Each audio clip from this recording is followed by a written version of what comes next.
Welcome to part 4 of our look at Oxford Diecast 176 scale Range Rovers, and in this one we're going to look at the 3rd generation Range Rovers.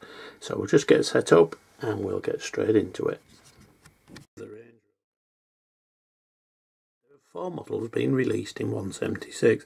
As you can see, 3 are road going plain manufacturer's colours, and the 3rd one is a police vehicle with all the lights, etc. and decals. So we'll dig straight in and we'll start as usual with number 1. And first up we've got yet another coding system for these. So this one is code 76, which is the scale. It's a Range Rover 3, so 3rd generation, and its number is 001. Range Rover 3rd generation Bonatti Grey.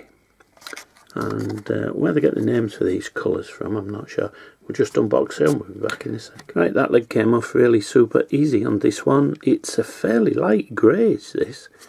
Nearly silver, but it's a lovely metallic flex in it. So the rear vehicle looked quite smart.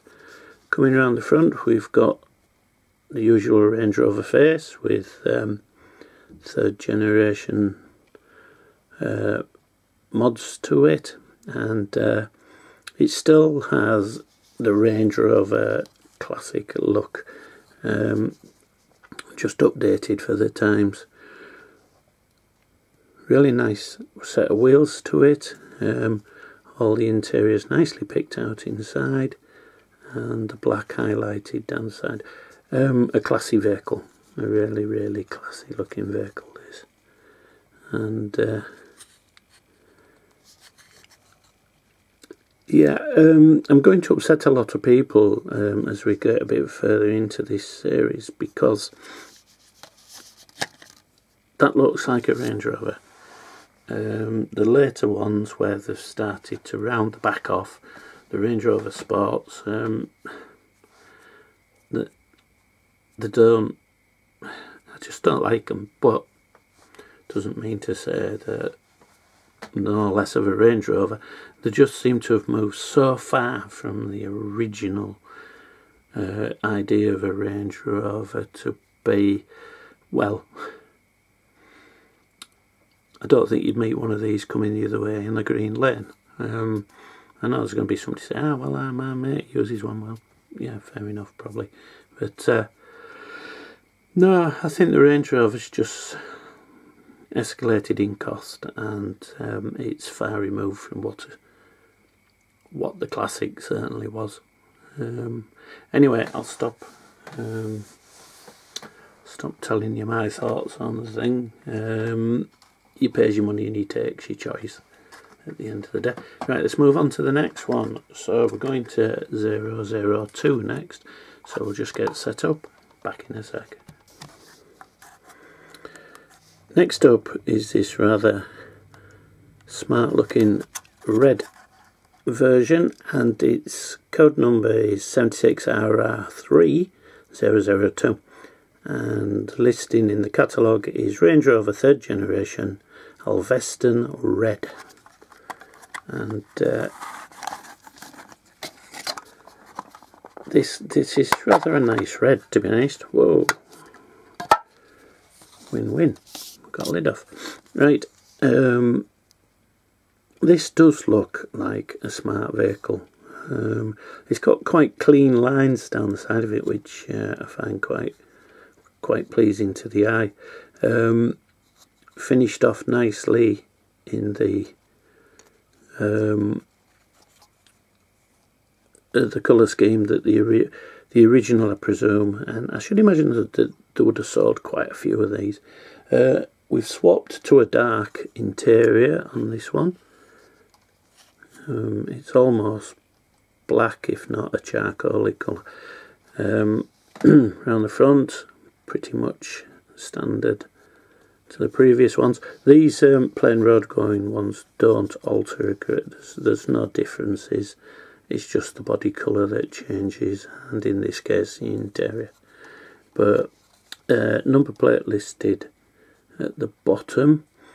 All the lights are nicely done on it, and you still see a few of these running around on the roads.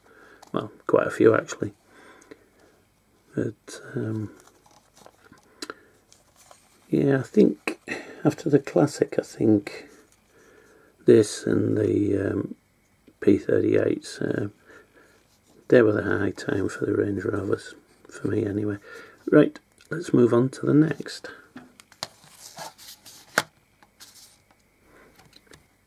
Now we move on to this this blue version, and it's quite a sneaky one, this, because although I said it was a plain rug going just a standard vehicle, when you read the blurb it's something different.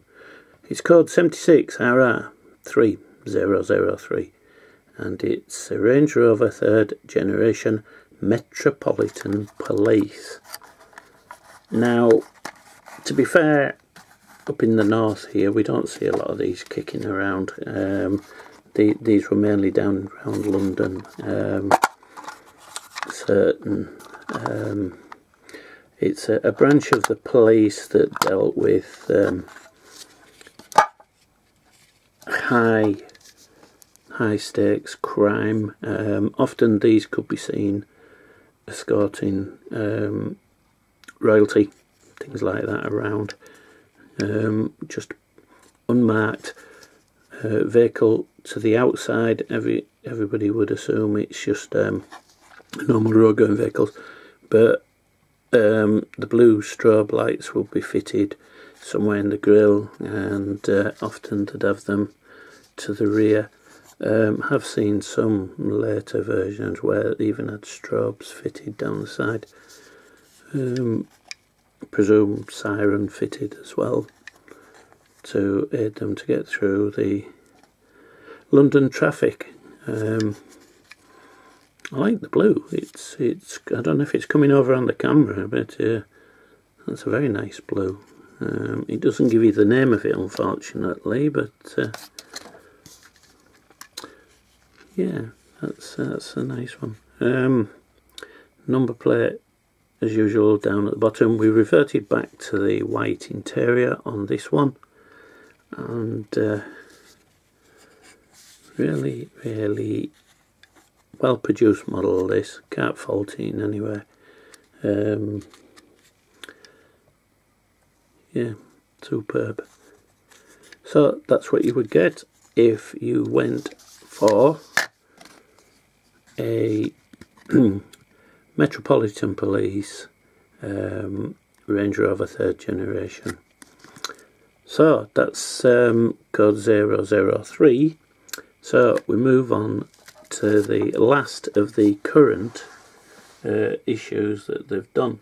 Hopefully we'll get a few more in this one, but we'll just get set up, and by the miracle of editing we're back. And this one is 76RR3004, and it's a Range Rover 3rd generation, and it's also the Metropolitan Police.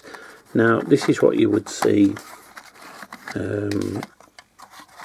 as a police car around the capital. These lids are coming off really nice. I wish they all did that. That's I'm liking these more and more.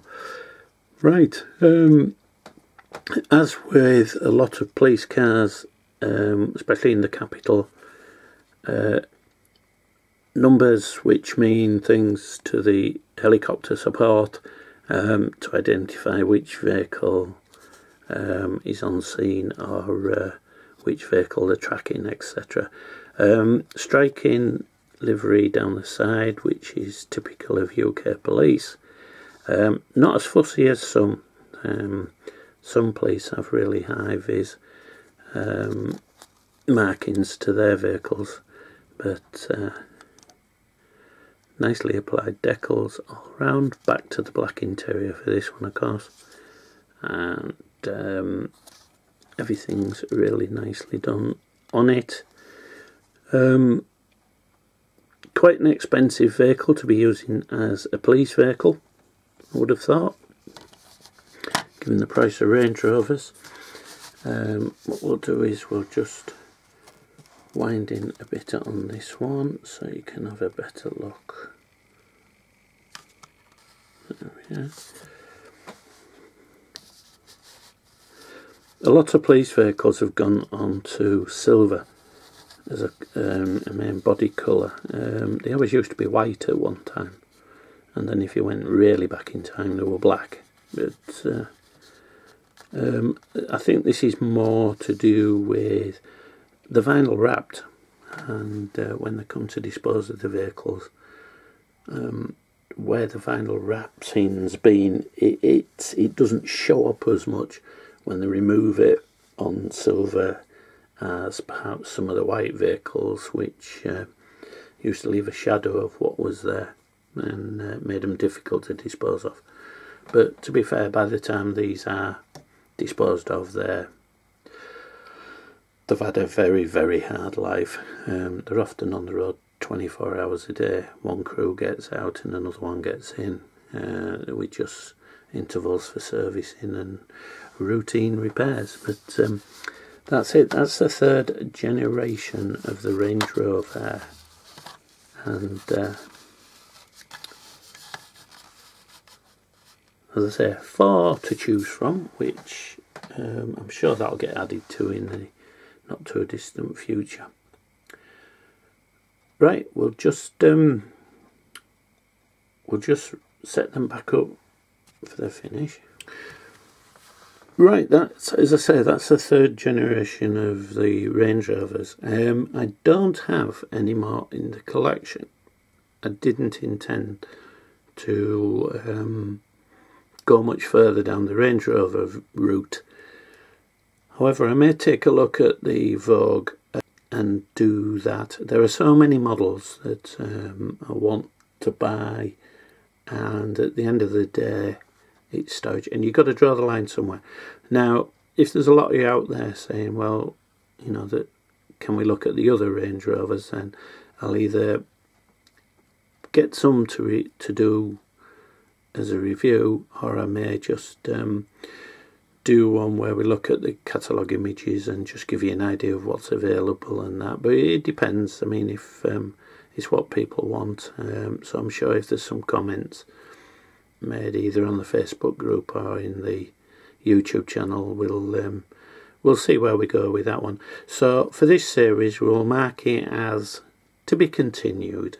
We've certainly in these 4 parts, we've looked at the 6-wheeled Range Rover, the airport crash tenders, we looked at the classics, we looked at the P38s, and then we've had the 3rd generation Range Rovers.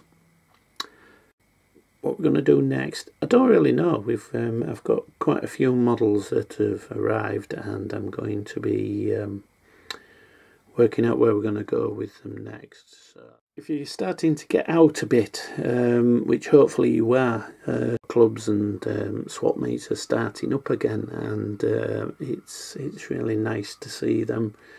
If you've got one going, why don't you go along, support it? You'd be surprised what you can find, and it might take you down a whole new collecting that you wasn't aware of. So until the next video, we'll see you again soon, and stay safe, and of course, happy collecting.